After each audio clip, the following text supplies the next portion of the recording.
Welcome to all. स्वागत आप सभी का आरएसआर यूट्यूब चैनल पर। और हम आ चुके हैं अभी लाइव। जय हिंद, नमस्ते, वेलकम, गुड मॉर्निंग। आज हमारा न्यूक्लियर फिजिक्स का जो लेक्चर है वो फिनिश होने वाला है, उसका एंड गेम करने वाले हैं। यानी आज की क्लास बहुत ही ज़बरदस्त होने वाली है, गजब की क्लास होने वाली है। यहाँ पे अगर मैं बात करूँ, एक जोश बच्चे को दिखना चाहिए।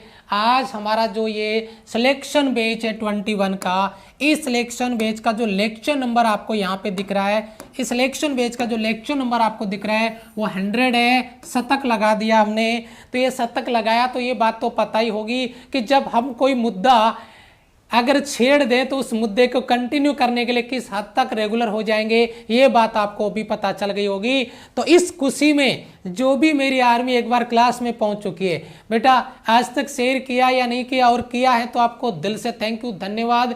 आज एक बार एक शेयर बनता है। आज की सेंचुरी जो होने वाली है, जो सेंचुरी आपके सामने है, क्लास नंबर 100, इसके लिए एक शेयर तो बनता है।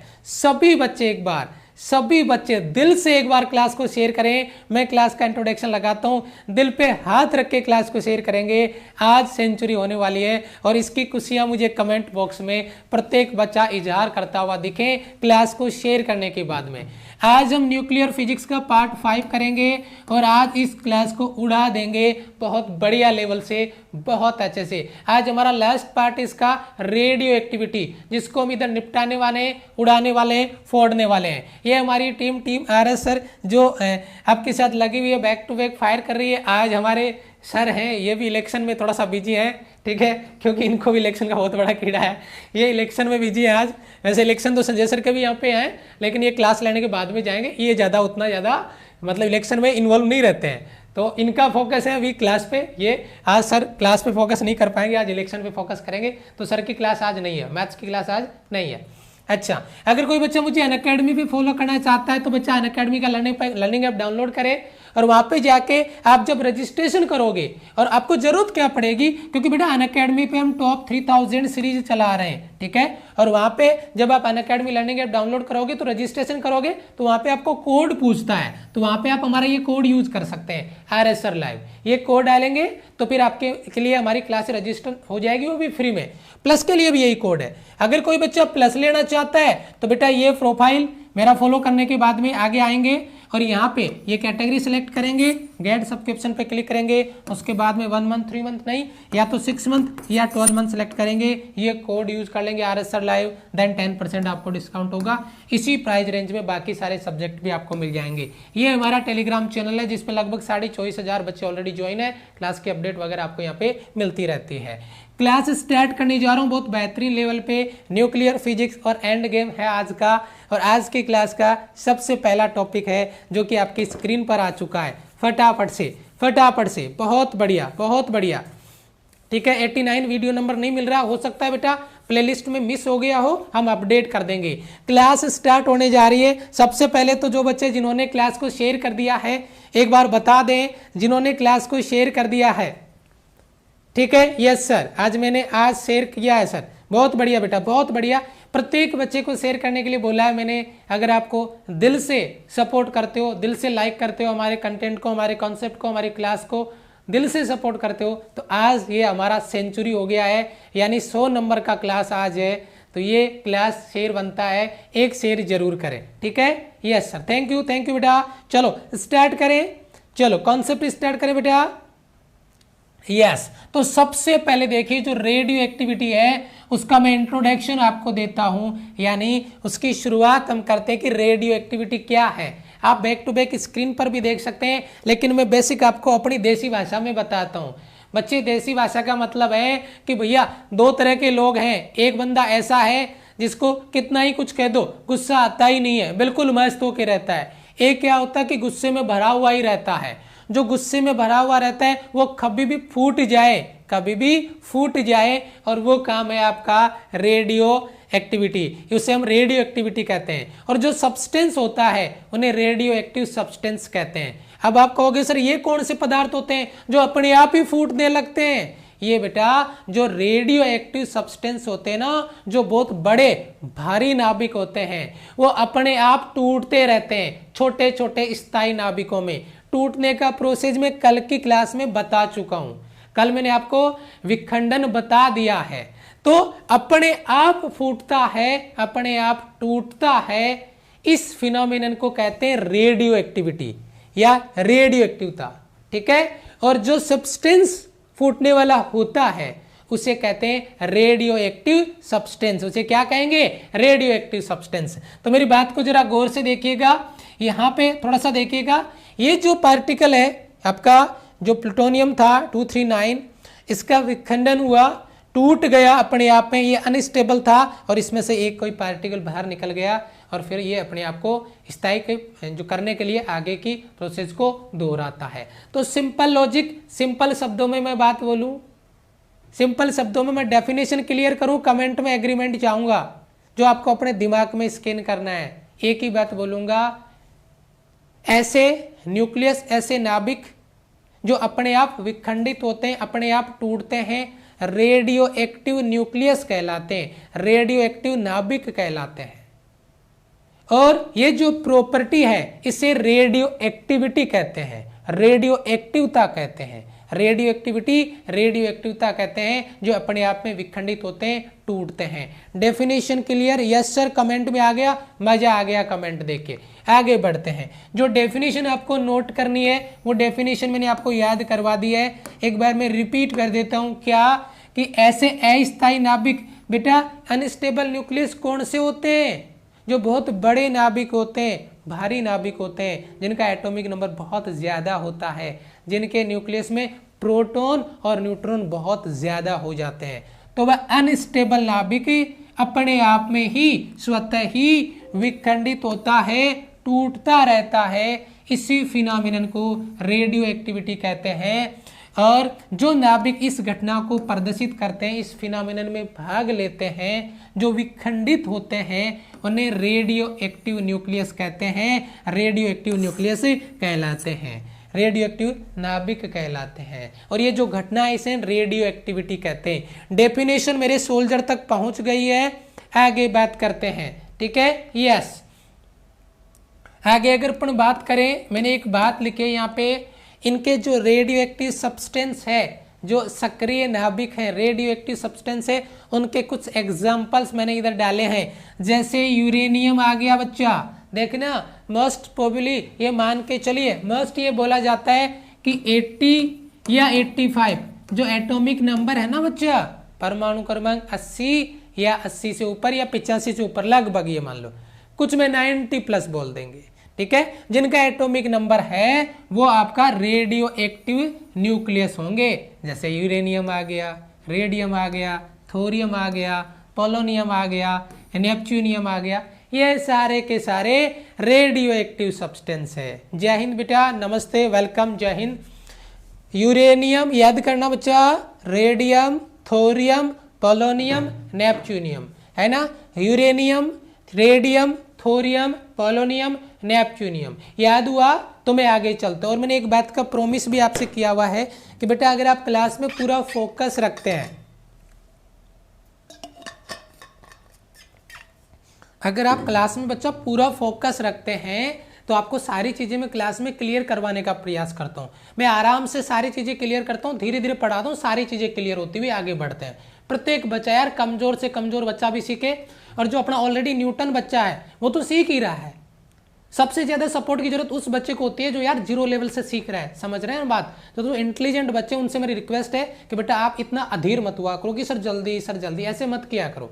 हर एक बच्चे को साथ लेके चलना हमारे को, ठीक है। देखिए 83 से मैंने बोला कुछ बुक्स में 80 मिलेगा, कुछ में 85, कुछ में 90 भी डाल रखा है। 83 से अधिक जो एटॉमिक नंबर है ना बच्चा, क्या 83 से ज्यादा एटॉमिक नंबर यानी परमाणु क्रमांक यानी प्रोटॉन, वो सारे के सारे एलिमेंट क्या होंगे, रेडियो एक्टिव सब्सटेंस होंगे, रेडियो एक्टिव न्यूक्लियस होंगे, यानी रेडियो एक्टिव नाभिक कहलाएंगे। इसे क्या कहेंगे, रेडियो एक्टिव नाभिक, जिनका परमाणु क्रमांक 80, 83 या 85 प्लस होगा। रेडियो एक्टिव, जैसे मैंने बताया अभी आपको, ये आपका यूरेनियम हो गया, पोलोनियम हो गया, नेपच्यूनियम हो गया, है ना, ये सारे के सारे, रेडियम, थोरियम ये आ गया। तो ये सारे एग्जाम्पल मैंने इसके डाल रखे हैं। बहुत बड़ी बात बताने जा रहा हूं, एक बहुत बड़ा एग्जाम्पल मैं आपको देता हूं, ठीक है जी। बहुत बड़ा एग्जाम्पल अभी आपको मैं देता हूं। एग्जाम्पल की बात यह है कि मैंने अभी लाइव थोड़े दिनों में, मतलब 2 दिन पहले की बात है जी, मैं क्या हुआ, हमारे यहाँ इलेक्शन का रिजल्ट आया था और हमारे दादाजी इलेक्शन में थे जिला परिषद में, वो जीत गए थे। तो उनका रिपोर्ट आया लगभग 4:30-5 बजे। तो मैं निकल लिया इधर ऑफिस से, मार्केट में जाके पूछा कि भाई फटाके मिलेंगे। जिसको जाके पूछे वो मेरी तरफ देखे, क्योंकि हमारे यहाँ राजस्थान में फटाके बैन है ना, यानी शादी वाले में अगर पटाखे लेके जाएंगे ना तो वो क्या बोलते हैं, पिछले के रास्ते से देते हैं, ऐसे नहीं देते। तो मैंने उनको जाके पूछा कि थोड़े फटाके मिलेंगे, तो मेरी तरफ देख रहे हैं वो, मतलब इतना गौर से, क्योंकि वो फ्लाइंग भी तो हो सकती है पूछने के लिए, तो मेरी तरफ देख रहे हैं और फिर मना कर दे। तो लास्ट में एक भाई साहब के पास पहुंचे, वो थोड़ी जान पहचान वाले थे, उन्होंने दिए, ठीक है, ज्यादा नहीं दिए लेकिन लिमिटेड कोटेशन में दिए। वो फटाके हम लेके गए फोड़ने के लिए वहां पे गांव में, और फटाके फोड़ने स्टार्ट किए। काफी सारे थे। शुरुआत में एक्टिव एटम बहुत ज्यादा थे, कहानी सुनना, शुरुआत में एक्टिव एटम बहुत ज्यादा थे, और एक्टिव एटम बहुत ज्यादा थे तो उनको फोड़ने का रेट भी बहुत ज्यादा था। एक्टिव एटम बोले तो रेडियो एक्टिव एलिमेंट, जितना ज्यादा होगा उसका फूटने का रेट, उसके टूटने का रेट उतना ही ज्यादा होगा। तो खूब सारे फटाके लेके गए, तो उस टाइम फोड़ने का जो रेट था ना, सभी आ गए हमारे, जो हमारी मतलब पार्टी में थे, जो कार्यकर्ता थे, वो सब फोड़ रहे हैं, धड़ाधड़ धड़ाधड़ धड़ाधड़ सब फोड़ रहे हैं, है ना। और पहले से मैं गया था, उससे पहले भी फूट रहे थे फटाके। तो एक्टिव एटम ज्यादा थे तो उनके टूटने का रेट ज्यादा था। अब धीरे धीरे एक्टिव एटम कम हो रहे हैं, फटाके कम हो रहे हैं, तो उनके टूटने का रेट भी धीरे धीरे क्या हो रहा है, कम हो रहा है। मैं कहना क्या चाहता हूं, ये जो लॉ है ना, ये एज इट इज इसी प्रॉपर्टी पे वर्क करता है, इसी कॉन्सेप्ट पे वर्क करता है जिसकी बात मैं आपको बता रहा था। यानी ये जो रेट है, टूटने का जो रेट है एक्टिव एटम का, वह उसके डायरेक्ट क्या होगा, प्रोपोर्शनली होगा एक्टिव एटम के। यानी मैं ये कहूं कि यहां पे अगर टूटने का रेट एक्टिव एटम का dN/dt है, तो ये एक्टिव एटम के डायरेक्ट प्रोपोर्शनली होगा dN/dt, n के डायरेक्ट प्रोपोर्शनली होगा। ये बात आपको समझनी होगी। और यहीं से ये जो रेट है dN/dt, अगर मैं इसको डिफाइन करूं तो मैं अगर इसको ऐसा लिखूं dN, इसको मैं पहले लिख दूं dN/dt, इसको उल्टा लिख के बताऊंगा ताकि मैं जब रिएक्शन इसका अप्लाई करूं तो दिक्कत नहीं आए। dN/dt और बराबर मैं इसको लिख दूंगा लैम्डा n, और एक नेगेटिव साइन लगा दूंगा। मुझे इस कहानी से मतलब नहीं है, मुझे इस फॉर्मूले से मतलब है। मेरी कहानी इस फॉर्मूले में बसती है। बेटा ध्यान दीजिएगा, मैं पूरा क्लियर करूंगा पॉइंट आपका, नोटिस करिए मेरी बात पे। मैंने एक नई दुनिया में लेके आता हूं और इधर बात करता हूं आपसे, ये खुली जगह, चाहे जितना अपने को स्टोरेज मिल जाएगा इधर। क्या मैंने क्या बोला बेटा, टूटने की दर, यहां पे मैं नाभिक के टूटने की दर यानी फूटने की दर की बात कर रहा हूं। फटाके बहुत ज्यादा थे तो सब एक्टिव थे, तो उतने ही ज्यादा फूटेंगे। जब एक्टिव एटम कम होगा तो उनके टूटने का रेट भी कम होगा। यानी dN/dt टूटने का रेट है, जो कि डायरेक्ट प्रोपोर्शनली है एक्टिव एटम, सक्रिय परमाणु, और वो n है, और उनके टूटने का रेट dN/dt है। समझ में आ रही है मेरी पहली लाइन, समझ में आ रही है मेरी पहली line. dN/dt rate active atom के डिकाय का, विखंडन का, टूटने का, वो डायरेक्ट प्रोपोर्शनली है एक्टिव एटम के नंबर के। सक्रिय परमाणुओं की संख्या के समानुपाती है dN/dt, डायरेक्ट प्रोपोर्शनली n है। इसी फॉर्मूले को थोड़ा सा आगे बढ़ाया और मैंने बोला dN/dt डायरेक्ट प्रोपोर्शनली हटाया लैम्डा n। मैं माइनस का चिन्ह इधर भी लगा सकता हूं, मैं माइनस का चिन्ह इधर भी लगा सकता हूं, मैं इधर लगाऊंगा, ये वाला माइनस का चिन्ह इधर से इधर लगा दूंगा। लेकिन सवाल तो बच्चे के दिमाग में आएगा, बहुत बड़ा सवाल आएगा, सवाल तो बच्चे के दिमाग में आएगा और बहुत बड़ा सवाल आएगा। वो सवाल ये कि ये नेगेटिव साइन ऐसे ही कैसे आ गया। बच्चा मुझे इस नेगेटिव साइन का रीजन कमेंट में चाहिए अगर आपको पता है तो। सबसे पहले एक्टिव एटम बहुत ज्यादा थे, लगातार उनका विखंडन हो रहा है, पटाखे फूट रहे हैं, तो नंबर ऑफ जो आपके फायर क्रैकर्स हैं, फटाखे, उनकी संख्या, उनका नंबर डिक्रीज कर रहा है। और ये नेगेटिव साइन उन एक्टिव एटम की संख्या में होने वाली डिक्रीज को रिप्रेजेंट करता है, होने वाली कमी को रिप्रेजेंट कर रहा है। ये बात आपको समझ में आनी चाहिए। dN/dt बराबर माइनस का लैम्डा n, यही हमारा रदरफोर्ड और सोडी का नियम है। इधर भी रदरफोर्ड टपक गया, आप देख लीजिए, ये फॉर्मूला आपको याद होना चाहिए, यही फॉर्मूला मैंने नीचे लिखा है। ये नेगेटिव साइन किसको रिप्रेजेंट करेगा, ये बात मैं आपको ऑलरेडी क्लियर कर चुका हूं, ठीक है। उसके बाद में एक नोट पॉइंट और आ गया है। ये नोट पॉइंट क्या है, इसको समझते हैं।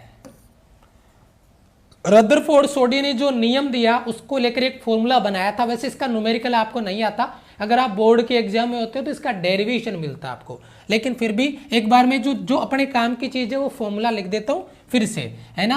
नोट पॉइंट में पहला नोट मेरा आपका, अगर अपन यहाँ पे कहें कि dN/dt बराबर माइनस का लैम्डा n। यार आपने एक चीज मुझसे पूछी नहीं यार, अरे यार एक बात तो पूछना आप भूल ही गए मेरे से, सर ये लैम्डा क्या है। किसी बच्चे ने कमेंट किया क्या, शायद मैं देख नहीं पाया, अगर किसी ने किया भी होगा तो पूछा ही नहीं बच्चे ने कि लैम्डा क्या है। मुझे तो किसी बच्चे का कमेंट नहीं दिख रहा, एक बच्चे का दिख रहा है, फेज 2 के लिए डर लग रहा है। बेटा कमेंट बार बार रिपीट करने से डर कम नहीं हो जाएगा, और ना ही मैं फेज 2 के बारे में क्लास के बीच में डिस्कस करने वाला, तो फिर काहे आप कमेंट भर रहे हैं फालतू में।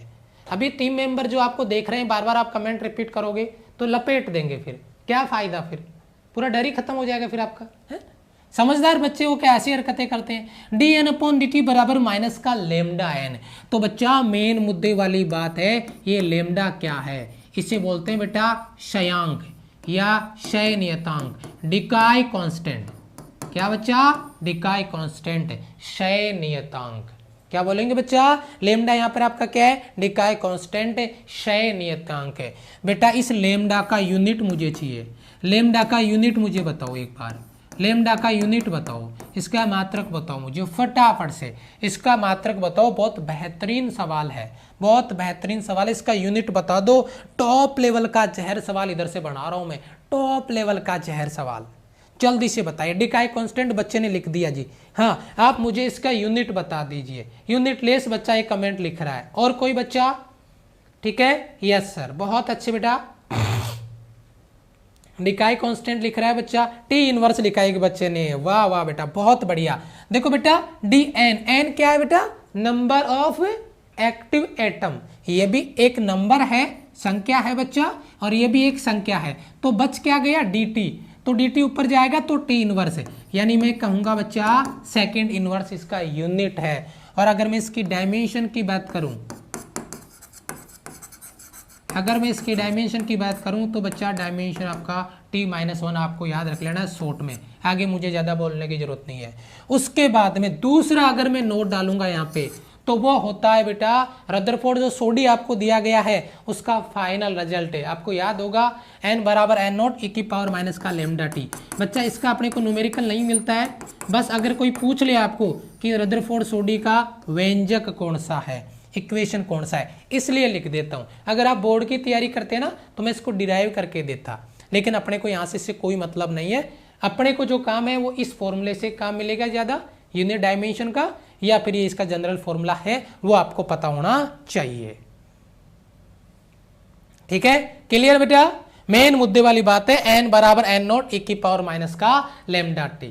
क्लियर, यूनिट है सेकेंड इनवर्स, और डायमेंशन आपका आ गया जो आपका है प्रति सेकंड आपका आ जाएगा, यूनिट प्रति सेकंड, और डायमेंशन आपका t-1। क्लियर है बेटा, बहुत ही बढ़िया सवाल। आगे चले, ओके देखो बेटा आगे बात करते हैं बेटा हाफ लाइफ, और बहुत इंटरेस्टिंग पॉइंट है टी हाफ। बेटा हाफ लाइफ आते ही दिमाग में समझ में आ रहा होगा।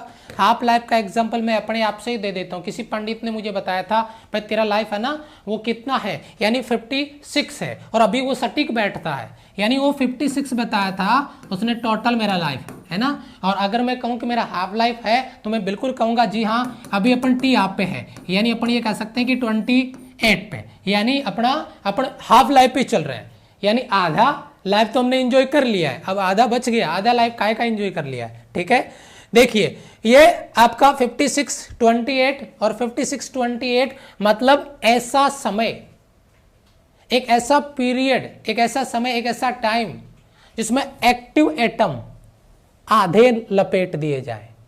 आधे खत्म हो जाएं, आधे टूट जाएं, आधे फूट जाएं, यानी आधे शेष बचे। सर बात तो एक ही है, तो मैं भी तो वही बोल रहा हूं कि एक्टिव एटम आधे टूट जाएं या आधे शेष बच जाएं, तो बात तो एक ही है। यानी एक्टिव एटम का सक्रिय परमाणुओं की संख्या है वो, यानी आधी शेष बचे। एक्टिव जो एटम है आपके वो हाफ हो जाए, एक्टिव एटम क्या हो जाए, हाफ हो जाए। Active atom half, active atom अगर हाफ हो जाता है बच्चा, तो उस कंडीशन में जो समय आपको लगा वहां पे वह टाइम इंटरवल हाफ लाइफ कहलाता है, अर्ध आयु काल कहलाता है। ये डेफिनेशन बच्चे दिल दिमाग में उतरी क्या, ये डेफिनेशन दिल दिमाग में उतरी क्या, जल्दी बताइए।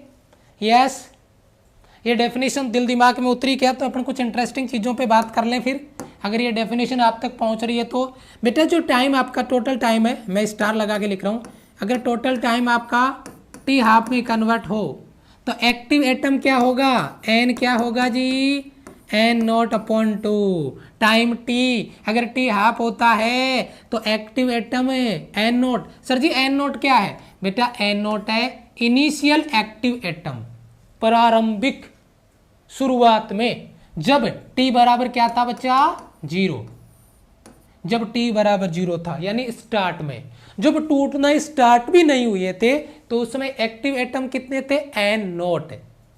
और टी टाइम पे यानी हाफ लाइफ पे कितना है जी, एन नॉट बाई 2। सर ये तो डेफिनेशन कॉपी पेस्ट कर दिया आपने, ये तो परिभाषा चिपका दिया आपने। बिल्कुल, एक ऐसा समय, एक ऐसा टाइम पीरियड जिसमें एक्टिव एटम प्रारंभिक मान के आधे शेष बच जाएं या प्रारंभिक मान के आधे टूट जाए, विखंडन हो जाए, तो उस टाइम पीरियड को अपन हाफ लाइफ कहते हैं, अर्ध आयु काल कहते हैं। हाफ लाइफ कहते हैं, अर्ध आयु काल कहते हैं। इसका मतलब टी की जगह टी हाफ होगा तो एन की जगह एन नॉट बाई 2 होगा। और इसी फॉर्मूले को जब अपन सोल्व करते हैं तो टी हाफ का एक फॉर्मूला मिल जाएगा जो आपको ऑलरेडी याद होगा बच्चा, बहुत इंपॉर्टेंट फॉर्मूला मैं इधर लिखने जा रहा हूँ बेटा।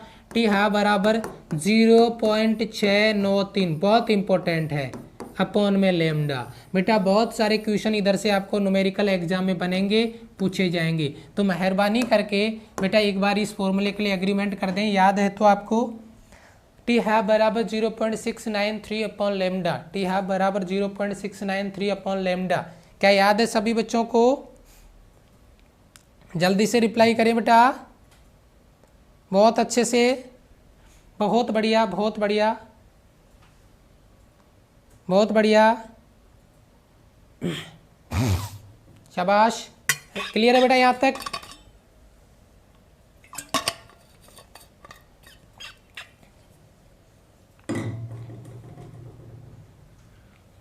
Yes yes yes yes yes, okay चलो आगे बढ़े बेटा। ये फॉर्मूला याद है? देखो मैंने हाफ लाइफ एक ऐसा समय है जिसमें एक्टिव एटम आधे हो जाएंगे यानी आधे फूट जाएंगे या आधे शेष बच जाएंगे, एक ही बात है। मैं डेफिनेशन बोर्ड में नहीं लिखना है, दिमाग में लिखना है कि नंबर कट जाएगा। अपनी लैंग्वेज समझ में आया उसमें याद रखो, बात खत्म। हाँ जी, रट्टा नहीं मारने की जरूरत डेफिनेशन को। यानी एक्टिव एटम हाफ हो जाएंगे यानी टी टी हाफ, तो एन एन नोट बाई 2 बनेगा। और उस कंडीशन में टी हाफ का फॉर्मूला टी हाफ बराबर 0.693 बटा लेमडा। क्लियर बेटा? ओके चलो जी, बेसिक चीजें क्लियर है बेटा। आगे बढ़ते हैं। आगे आता बेटा एवरेज लाइफ या मीन लाइफ, एवरेज लाइफ या मीन लाइफ है। अब भाई मैं क्या बोलूँ आपको, माध्य निकालना आता है, डेफिनेशन बता दूं चलेगा, कोई दिक्कत नहीं है बेटा। टोटल आयु और उनकी संख्या का भाग लगा दे एक्टिव एटम की संख्या का, यानी कुल आयु में उनकी अगर संख्या का भाग लगा दे तो उनका एवरेज लाइफ आ जाएगा, औसत औसत आयु आ जाएगा, या आपका मीन लाइफ यानी माध्य आयु आ जाएगा। यानी औसत कैसे निकालते हैं, आंकड़ों का योग बटा आंकड़ों की संख्या, यानी टोटल करें उनका और उनकी नंबर का भाग लगा दो तो हमें क्या मिल जाएगा, एक्टिव एटम मिल जाएगा। ठीक है, यानी एवरेज लाइफ। एवरेज का डेफिनेशन अगर आपको आता है बच्चा, सेम डेफिनेशन है। यहां पे क्या होगा, जितने भी एक्टिव एटम है उनकी सबकी टोटल लाइफ जोड़ दो और उन एक्टिव एटम की संख्या का भाग लगा दो, टोटल लाइफ को डिवाइड कर दो उनके नंबर से, तो उनका एवरेज लाइफ आ जाएगा, उनका औसत लाइफ आ जाएगा या मीन लाइफ आ जाएगा। डेफिनेशन से अपने को कोई टेंशन नहीं, अपने को टेंशन है इसका रिलेशन से, और वहीं से बनता है जहर बहुत बड़े लेवल पे। क्या, अगर मैं मीन लाइफ को टो से लिखता हूं तो टो का रिलेशन जो आता है मीन लाइफ जिसको अपन कह रहे हैं या एवरेज लाइफ जो बोल रहे हैं, टो से लिखते हैं बराबर 1/λ। बेटा ये बहुत बड़ा खतरनाक रिलेशन हमने लिख दिया है। मैं फिर से लिख रहा हूं बच्चा, टी हाफ बराबर 0.693/λ। कुछ समझ में आ रहा है क्या? अभी देखिए कितना खतरनाक वाला रिलेशन क्रिएट कर देते हैं। अब आता है मिक्स करो दोनों इक्वेशन को, 1 और 2 को मिक्स करो तो एक नया रिलेशन क्रिएट होगा। देखिए बच्चा क्या आएगा, टी हाफ बराबर 0.693। बेटा ये 1/λ दिख रहा है क्या, और इस 1/λ की जगह मैं क्या लिख सकता हूँ, टो लिख सकता हूँ। इससे बड़ी बात क्या हो सकती है। अब कुछ जहर सवाल, पहला तो आपको टो का लेमडा के साथ डिकाई, कांस्टेंट के साथ क्षय, नियतांक के साथ रिलेशन। सवाल सुन लो, इधर बना बना के लिखूंगा एक एक।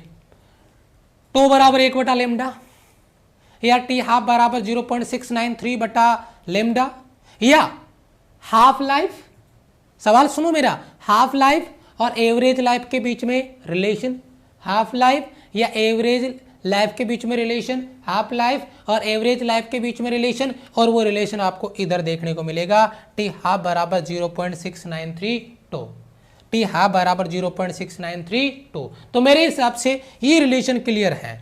तो अब कुछ सवाल अपन नोट कर लेते हैं। पहला सवाल आपका, हाफ लाइफ और एवरेज लाइफ का रेशियो कितना होगा, हाफ लाइफ और एवरेज लाइफ का रेशियो कितना होगा, उसका अनुपात कितना होगा, 0.693।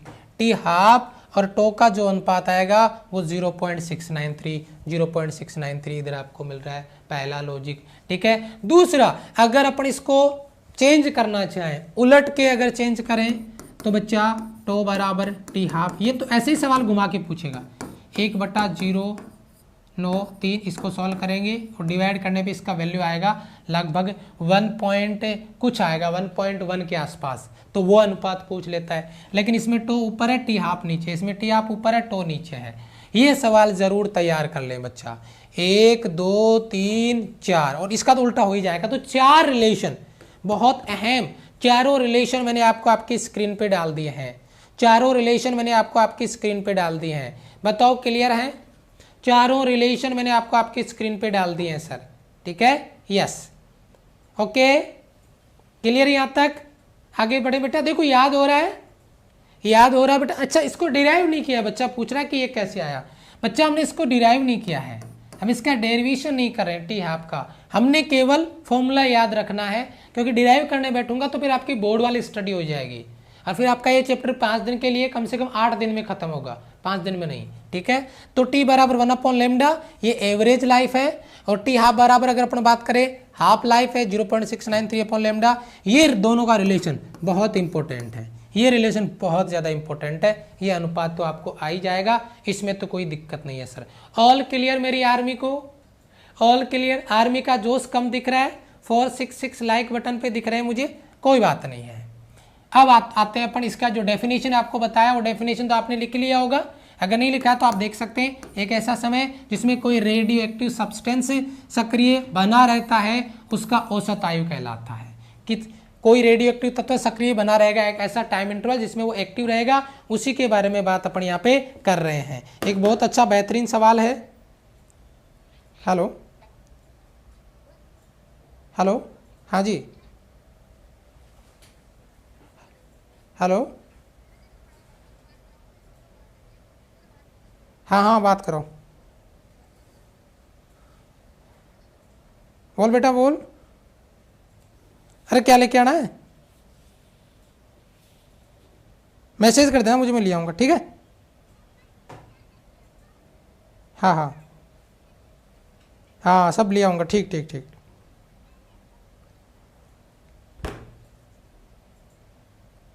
एक सेकंड बेटा, एक सेकंड।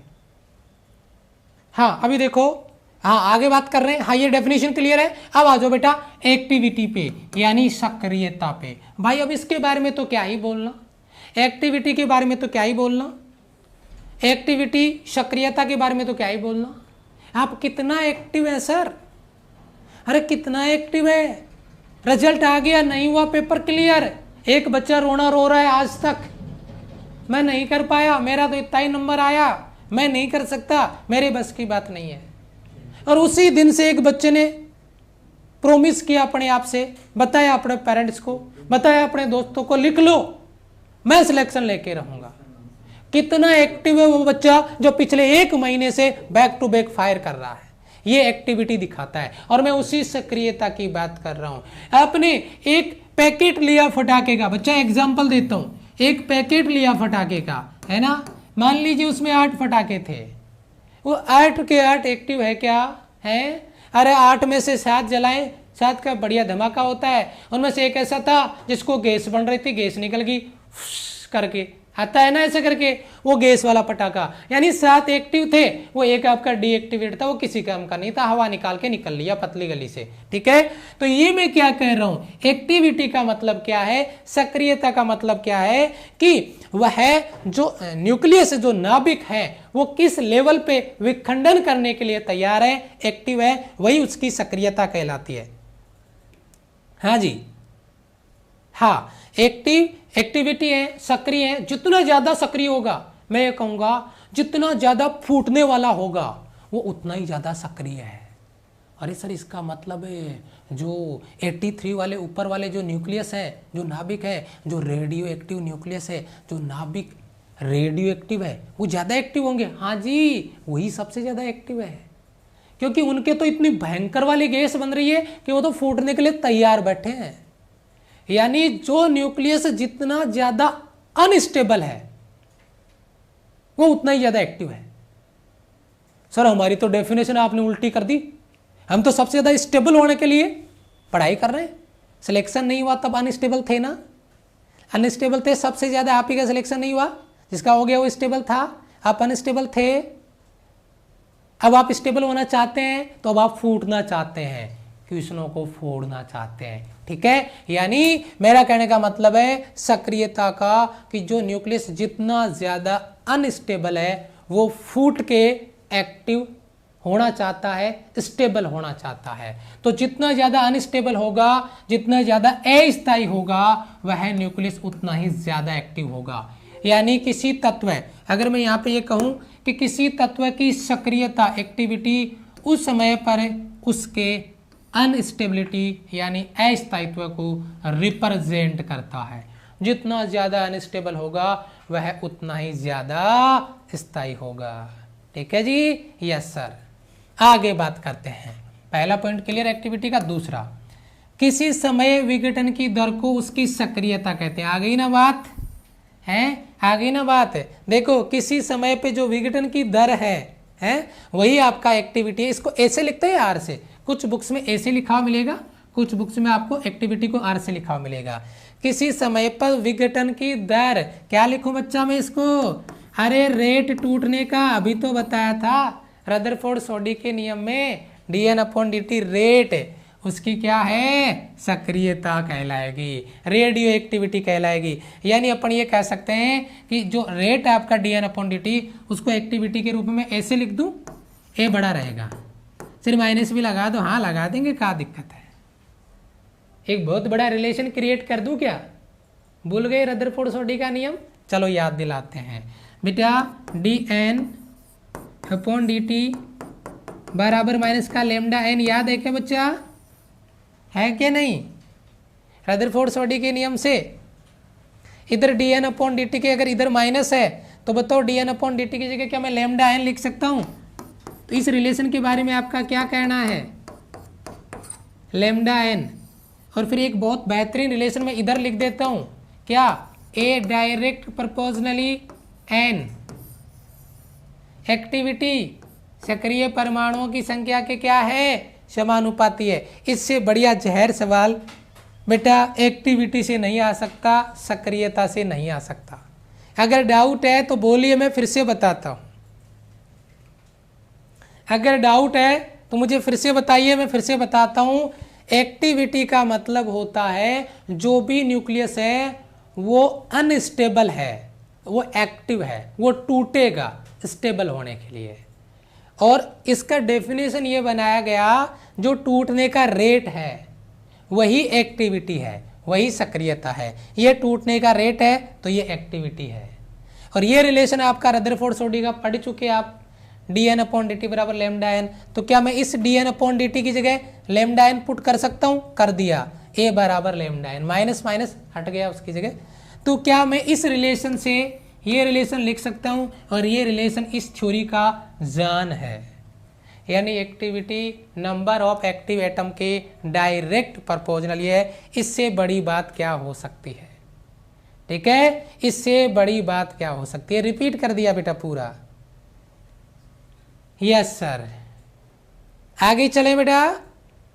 चलो जी आगे बढ़ते हैं, अगले कॉन्सेप्ट पे चलते हैं। यस, अब देखो बेटा, यहां से एग्जाम में सवाल आया है क्या? अगर आपको एग्जाम में मिला तो आप एग्री करें एक बार। तीसरा हाथ जरूर आया है, एग्री करें एक बार।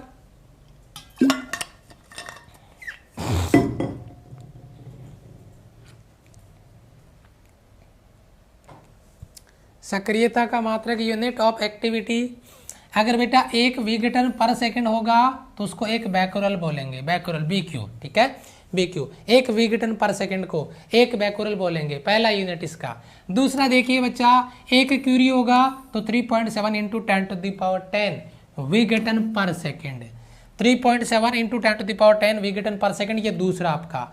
याद रखना बच्चा, एक एक, पहला दूसरा तीसरा, पहला हो गया, दूसरा हो गया, तीसरा। एक रदरफोर्ड 10⁻6 विघटन पर सेकंड। एक रदरफोर्ड बराबर 10⁻6 विघटन पर सेकंड। एक बहुत बेहतरीन लेवल का सवाल आपका बनता है, एक रदरफोर्ड बराबर 10⁻6 विघटन पर सेकंड। ये तीसरा पॉइंट आपका हो गया, पहला हो गया, दूसरा हो गया, तीसरा हो गया, चौथा। एक मिली क्यूरी, इसकी तो क्या ही जरूरत है ना, 37 रदरफोर्ड। लेकिन इसका लास्ट आपका पॉइंट है, ये तीनों बहुत इंपॉर्टेंट है, पहला दूसरा तीसरा। विघटन पर सेकंड बैकोरल, एक क्यूरी ये, एक रदरफोर्ड में ये विघटन पर सेकंड, और एक मिली क्यूरी में 37 रदरफोर्ड। ये बेटा इनके यूनिट हैं जो आपको याद में रखने हैं। ये इनके क्या है? यूनिट हैं जो आपको याद में रखने हैं। अगर आगे मैं बात करता हूं रेडियो एक्टिव विकिरणों के लक्षण, यानी यहाँ पे जो आपको कैरेक्टरिस्टिक्स हैं, रेडियो एक्टिव जो रेडिएशन है, विकिरण है, उनके बारे में, उनके कुछ प्रॉपर्टीज। और उनमें सबसे पहले अपन बात करें एल्फा डिकाय की, यानी एल्फा से की। तो बच्चा एल्फा का मतलब मैं एक सीधी बात बोलूंगा, एल्फा बोले तो कमेंट में लिखो हीलियम नाभिक, जिसका प्रोटॉन कितना? 2। प्रोटॉन 2, तो इसमें इलेक्ट्रॉन कितना? 2, क्योंकि जितना प्रोटॉन उतना इलेक्ट्रॉन। इसमें न्यूट्रॉन कितना? 2, क्योंकि 4 में से 2 माइनस करेंगे तो 2 न्यूट्रॉन बचेंगे। क्या ये बेसिक स्ट्रक्चर समझ में आया बेटा? एल्फा डिकाय बोले तो, एल्फा बोले तो हीलियम नाभिक, यानी किसी भी प्रकार का विखंडन हो उससे एल्फा नाभिक बाहर निकलेगा। और अगर एल्फा नाभिक बाहर निकलेगा बच्चा, तो देखिए यहाँ पे अगर मैं कमी की बात करूंगा तो कमी P में कितने की कमी होगी? परमाणु क्रमांक में 2 की कमी होगी। और अगर मैं बात करता हूं अगर मास नंबर की, तो मास नंबर यानी A को मास नंबर बोलेंगे बेटा, द्रव्यमान संख्या में कितने की कमी होगी? 4 की। अगर किसी भी न्यूक्लियस से, यही काम में आएगा रिएक्शन में, बताऊंगा अभी मैं रिएक्शन बना के आपको। अगर कोई रिएक्शन दिया हुआ है और अगर उसमें से कोई हीलियम नाभिक बाहर निकलता है, ठीक है, तो उसके परमाणु क्रमांक में 2 की कमी, द्रव्यमान संख्या में 4 की कमी। एग्जाम्पल लेता हूं बच्चा इसका बढ़िया वाला, ध्यान दीजिए मेरी बात पे। एक कोई नाभिक है बच्चा ZXA, और इसका मैंने एल्फा डिकाय करवा दिया, एल्फा से करवा दिया, ठीक है जी। एक नया नाभिक बन रहा है ना, और मैं इधर एक हीलियम नाभिक लिख, पहली बात तो क्लियर है बेटा, जैसे ही अल्फा डिकाय होगा हीलियम नाभिक बाहर निकाल दो तो 2He4, 2He4, और यहाँ पे कुछ मात्रा में एनर्जी, एक नया नाभिक बन गया Y।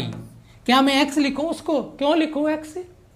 जब Z में से अल्फा डिकाय हो गया तो परमाणु क्रमांक में 2 की कमी होगी, तो क्या अभी भी उसका सिंबल X हो सकता है? कभी नहीं, तो Y। लेकिन मैं इसको क्या लिखूंगा? Z-2, परमाणु क्रमांक में 2 की कमी, द्रव्यमान संख्या ए है उसमें 4 की कमी। इस तरीके से आपका एक रिएक्शन कंप्लीट होगा जो एग्जाम में आपको पूछा जा सकता है। कई बार देखा होगा 3 अल्फा बाहर निकाल दिए, 4 अल्फा बाहर निकाल दिए, वो वाले एग्जाम्पल यहीं से सेट होते हैं, यहीं से इसका क्वेश्चन बनता है। बताइए, ये परमाणु क्रमांक में 2 की कमी, द्रव्यमान संख्या में 4 की कमी, जेड में 2 की कमी कर दी, द्रव्यमान संख्या ए में 4 की कमी कर दी, ये हीलियम नाभिक है और कुछ मात्रा में ऊर्जा का उत्सर्जन हो गया। बताओ क्लियर है? बताओ क्लियर है? ए बेटा बता दिया मास नंबर, द्रव्यमान संख्या, मास नंबर, द्रव्यमान संख्या, मास नंबर, द्रव्यमान संख्या, मास नंबर। ठीक है जी, यस ओके। आगे बढ़ते हैं। ये नोट में मैं एक रिएक्शन और लिखवा देता हूँ, कोई दूसरा रिएक्शन। ठीक है, जैसे क्या बताएं, दूसरा एग्जांपल क्या लें, एक ही बहुत है। ठीक है, ये एग्जांपल बहुत रहेगा, दूसरा क्या लेंगे मुझे कुछ याद नहीं आ रहा इसमें। ठीक है, बस ये नोट में एक चीज डाल देता हूँ, परमाणु क्रमांक में 2 की कमी और मास नंबर में 4 की कमी। ये बात बहुत अहम है, हीलियम नाभिक 2He4 की। यही नोट पॉइंट है। रिएक्शन मैंने इधर पीछे लिख दी है तो ये जगह अपने काम में आ जाएगी। बताओ क्लियर है यहां तक बच्चा? यस। आगे देखो, अल्फा की कुछ विशेषताएं, उनमें देखिए सबसे पहला अल्फा कण क्या है बच्चा, जरा देखना एक बार। अल्फा कण क्या है बच्चा? द्विआयनित हीलियम नाभिक है। क्योंकि बेटा अल्फा पता है कैसे लिखते हैं अल्फा को? अल्फा हीलियम +2, देखना द्विआयनित, और वह द्वि कैसा होता है? धनायन होता है, इस पे 2 को त्याग देता है इलेक्ट्रॉन को, तो द्विआयनित हीलियम परमाणु होता है। और अल्फा में अभी बता चुका हूं 2 प्रोटॉन, और जितने प्रोटॉन है उतने ही इसमें न्यूट्रॉन है, और जितने न्यूट्रॉन है उतने इसमें इलेक्ट्रॉन है। ये बात मैं क्लियर कर दूं, क्योंकि धनावेश 2 प्रोटॉन है तो ऋणावेश 2 इलेक्ट्रॉन होगा, और प्रोटॉन तो 2 ऑलरेडी है ही, जो मैं पीछे आपको बता चुका हूं। तो किसी बच्चे को कोई डाउट? प्रोटॉन 2, इलेक्ट्रॉन 2 और न्यूट्रॉन भी 2। डाउट किसी बच्चे को बेटा? डाउट किसी बच्चे को? ठीक है, यस और नो? सर यूरेनियम से रेडियन एक्टिव होगा। बेटा यूरेनियम को ज्यादा दिया जाएगा एक्टिविटी का ताज, है ना, यूरेनियम ज्यादा रहेगा आपके रेडियम से। ठीक है, तो ये हो गया आपका अल्फा, पहला हो गया, दूसरा हो गया, और बीटा। बीटा की कुछ विशेषताएं, लेकिन बीटा बेटा मैं पहले क्लियर कर दूं, बीटा डिकाई बेटा 2 प्रकार से होता है। एक बीटा प्लस, कहानी सुन लो बच्चा, एक बीटा माइनस। बेटा बीटा प्लस का मतलब होता है कमी, किसमें? एक परमाणु क्रमांक की। और बीटा, अच्छा प्लस है तो माइनस यानी कमी, और माइनस है तो वृद्धि यानी इंक्रीमेंट कर देंगे, प्लस कर देंगे। कितना जी? प्रोटॉन में +1 कर देंगे, या प्रोटॉन में +1 लिख दो, इधर कन्फ्यूजन आपका क्लियर हो जाएगा। प्रोटॉन +1, 1 जोड़ देंगे उसमें प्रोटॉन में। ठीक है, परमाणु क्रमांक में 1 है, यानी कोई भी अगर रिएक्शन होगा तो उसमें अगर बीटा प्लस डिकाय होता है तो परमाणु क्रमांक में 1 की कमी, और बीटा माइनस डिकाय होता है तो परमाणु क्रमांक में 1 की वृद्धि। कोई बच्चा पूछे mass number, mass number, mass number, तो हम बोलेंगे बेटा नो चेंज। ये बात नोट कर लेना बच्चा, मास नंबर चेंज नहीं होगा। द्रव्यमान संख्या मैं इधर लिख देता हूं नीचे, द्रव्यमान संख्या, द्रव्यमान संख्या नो चेंज, अपरिवर्तित। दोनों चीज लिख दिया है, थोड़ा सा टाइम तो लगा है, कोई दिक्कत नहीं है। द्रव्यमान संख्या क्या रहेगी बच्चा? अपरिवर्तित रहेगी। ठीक है, यस सर। ये आपका अल्फा हो गया, अल्फा, और ये बीटा। बीटा पे दोनों चार्ज है, हम बीटा को धनावेशित या ऋणावेशित नहीं कह सकते, क्योंकि बीटा पे दोनों चार्ज है, बीटा प्लस भी है और बीटा माइनस भी है। 2 प्रकार के बीटा पार्टिकल अपने को शो करेंगे रिएक्शन में। ठीक है, मैं आपको इसका रिएक्शन बताऊं क्या? मैं इसका रिएक्शन इधर लिख दूं क्या? इधर लिख देते हैं, जगह है थोड़ी सी, है ना, इधर लिख देते हैं, नीचे जगह है, नोट डाल के लिख देता हूँ। बेटा एक रिएक्शन लिख रहा हूँ मैं ZXA, और उसमें डिकाय करवा रहा हूँ बीटा +1 का या बीटा प्लस का। तो बेटा नया नाभिक बनेगा, परमाणु क्रमांक में प्लस है तो कमी होगा, यानी Z-1 X की जगह Y बन जाएगा। द्रव्यमान संख्या 1 की जगह A, नो चेंज। मतलब तो यहाँ पे नेगेटिव है, और पॉजिट्रॉन का मतलब क्या है? पॉजिटिव है। इसका प्लस लिया है इसलिए मैंने पॉजिट्रॉन बोला। अगर ये माइनस डिकाय होता तो फिर मैं यहाँ पे क्या लगाता? -1 E0। मैं पता है यहाँ पे क्या लिखता है, इसकी जगह मैं लिखता है -1 E0, इसको इलेक्ट्रॉन बोलूँगा। तो इसलिए इलेक्ट्रॉन भी है और पॉजिट्रॉन भी है। अगर बीटा माइनस है तो इलेक्ट्रॉन, देखा आपने, आ गई ना बात। और अगर बीटा प्लस है तो वह पॉजिट्रॉन है। जैसे बीटा प्लस था ना, तो ये आपका पॉजिट्रॉन है। मेरे हिसाब से इस स्लाइड में बहुत कुछ आपने सीखा है। मेरे हिसाब से आपने इस स्लाइड में बहुत कुछ सीखा है। ठीक है बच्चा? यस सर, क्लियर बेटा? ओके, अभी क्लियर है बेटा? यस, आगे बढ़ते हैं थोड़ा सा। ओके ओके, क्लियर है। अब आ जाते हैं बीटा कण पर आवेश धनात्मक, आ गई ना बात, पॉजिटिव या नेगेटिव हो सकता है। इसका परिमाण इलेक्ट्रॉन के आवेश के बराबर होता है। एक्चुअल में ये इलेक्ट्रॉन ही तो है। पॉजिट्रॉन बोलेंगे तो प्लस में बोल देंगे और इलेक्ट्रॉन बोलेंगे तो माइनस में बोल देंगे। एक्चुअल में चीज़ तो वही है। 1.6 × 10⁻⁻⁻19 है ना, -19। ये हो गया आपका दूसरा प्रॉपर्टी। तीसरा, बीटा कण का विराम द्रव्यमान मास है, वो इलेक्ट्रॉन के द्रव्यमान के बराबर होता है। कितना होता है बच्चा इलेक्ट्रॉन का? बीटा के बराबर लिख देता हूँ 9.1 × 10⁻31 kg, 9.1 × 10⁻31 kg, जिसके बारे में अपन इधर बातें कर रहे हैं। चौथा पॉइंट देखिए बेटा, क्या है आपका? बीटा कण के उत्सर्जन में परमाणु क्रमांक 1 से बढ़ता है। अगर बीटा माइनस है तो +1 हो जाएगा, और अगर बीटा प्लस है तो उसके परमाणु क्रमांक में 1 का कमी हो जाता है। ये बात मैं ऑलरेडी क्लियर कर चुका हूँ। अगर बीटा माइनस है तो प्लस का 1, और अगर बीटा +1 है तो 1 की कमी। इससे बढ़िया क्या हो सकता है बताओ?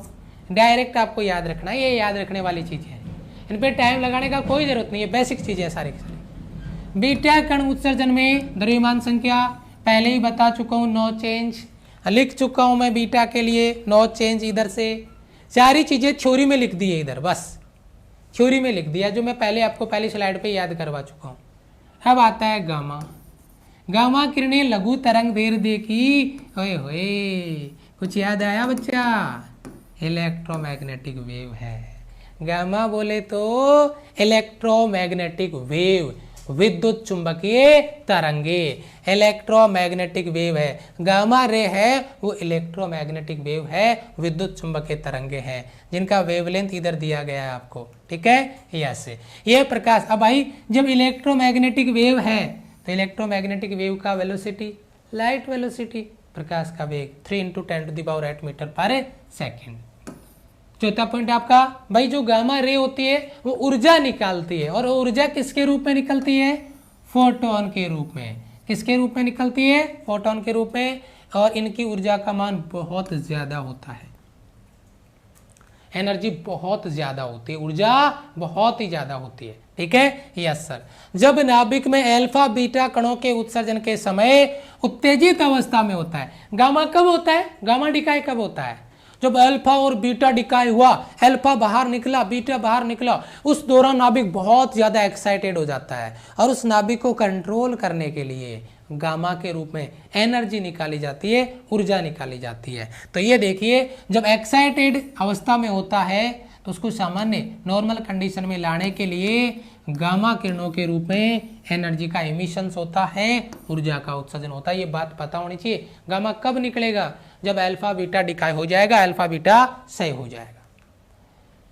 गामा क्षय से न तो परमाणु क्रमांक में कोई चेंज होगा, ना ही मास नंबर में कोई चेंज होगा, क्योंकि इसमें कोई पार्टिकल नहीं निकलता है। गामा रे है, नहीं कि कोई पार्टिकल, तो ना तो मास नंबर चेंज होगा, ना परमाणु क्रमांक चेंज होगा। ये जनरल सी बात है, आपको पता होगी। ये फोटोग्राफिक प्लेट को इफेक्ट करता है। फोटोग्राफिक प्लेट होते हैं ना, जो फोटोग्राफर नहीं होता अपनी फोटो क्लीन करके देता है, आजकल सब डिजिटल हो गया, पहले की बात कर रहे हैं 2-4-5 साल पहले की। ठीक है, और ये आयनीकरण भी उत्पन्न करता है, आयनाइजेशन का पावर भी इसमें होता है। अब देखिए आगे, इसके लास्ट स्लाइड आपका, इसके यूजेज मेडिकल लाइन में बेटा आपका जो पुरातत्व विभाग होता है, प्राचीन चीज़ों का खोज वगैरह करने, उनमें, और एग्रीकल्चर में और इंडस्ट्री में, यहाँ पे इनका प्रयोग होता है, यहाँ पे इनका उपयोग होता है। ये कुछ बेसिक इन्फॉर्मेशन थी। आज की क्लास में थ्योरी बहुत ज़्यादा थी। आपके क्वेश्चन कराओ जरूर बेटा, आपका प्रैक्टिस सेशन रहेगा ना टॉपिक वाइज का, उसमें इसके क्वेश्चन भी आपको प्रैक्टिस करवा देंगे। ठीक है, यस सर। ओके, टेलीग्राम पे बता दूंगा बच्चा आपको टॉपिक में कौन सा है। टेलीग्राम पे बताता हूँ अभी, ठीक है। तो क्लास कैसा लगा, एक बार लाइक बटन पे प्रेजेंट लगाएं, कमेंट करें, क्लास में सेव करने वाला हूँ अभी। नेक्स्ट टॉपिक कौन सा होना चाहिए कमेंट करके जरूर बताना। Thank you so much, love you all, bye bye, जय हिंद।